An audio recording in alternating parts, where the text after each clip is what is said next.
প্রাকৃতিক দুর্যোগ থেকে মানুষ ও গবাদি পশু রক্ষায় ২০১৮ সালের জুলাইয়ে দেশের ১৬ জেলায় ৫৫০টি মুজিব কেল্লা নির্মাণের সিদ্ধান্ত হয়। মুজিব কেল্লা নির্মাণ, সংস্কার ও উন্নয়ন প্রকল্পের ব্যয় ধরা হয় প্রায় ২,০০০ কোটি টাকা।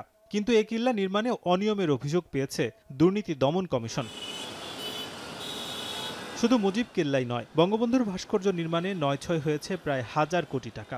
সরকারি এসব অর্থের অপচয়ের অভিযোগের ভিত্তিতে সংস্থাটি অনুসন্ধানের সিদ্ধান্ত নেয়।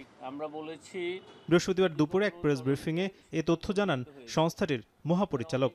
বঙ্গবন্ধুর অপ্রয়োজনীয় ভাস্কর্য মুরাল সরকারি অর্থ অপচয় এবং তছরূপের মাধ্যমে ১,০০০ কোটি টাকা ব্যয়ে নির্মাণের অভিযোগের প্রেক্ষিতে এই কমিশন কর্তৃক এই বিষয়ে অনুসন্ধানের সিদ্ধান্ত গৃহীত হয়েছে।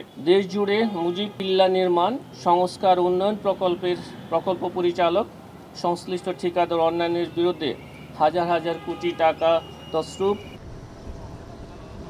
আওয়ামী লীগ সরকারের আমলে দেশের বিভিন্ন স্থানে যে অত্যাধুনিক রেল স্টেশন হয়েছে সেসবেও দুর্নীতি। প্রায় ১৪২ কোটি টাকা তছরূপের অভিযোগ সাবেক রেলমন্ত্রী নুরুল ইসলাম সুজনের বিরুদ্ধে। এছাড়াও টেলিভিশন উপস্থাপক ও সাংবাদিক মুন্নী সাহার ব্যাংক হিসাবে ১৩৪ কোটি টাকার মধ্যে শেখ হাসিনা সরকারের পতনের পর প্রায় ১২০ কোটি টাকাই তুলে নিয়েছেন তিনি। স্থগিত তার ব্যাংক হিসাবে এখন আছে মাত্র ১৪ কোটি টাকা। লেনদেন সন্দেহজনক হওয়ায় তার বিরুদ্ধেও অনুসন্ধানের সিদ্ধান্ত নেয় দুর্নীতির বিরুদ্ধে কাজ করা সংস্থাটি। জানান, বিধি অনুযায়ী অনুসন্ধানের পরপরই তাদের বিরুদ্ধে মামলা করা হবে। অভিযোগ সংশ্লিষ্ট জনাব মুন্নী সাহা, সাংবাদিক ও তার স্বামী কবির হোসেন তাপস, স্বত্বাধিকারী MS প্রমোশনাল, ঢাকার বিরুদ্ধে নিজ ব্যাংক হিসাবে ১৩৪ কোটি টাকা অস্বাভাবিক লেনদেন।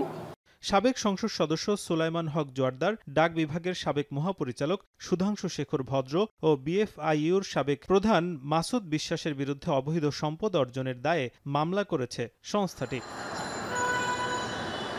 নাজমুস সাকিব, এখন, ঢাকা।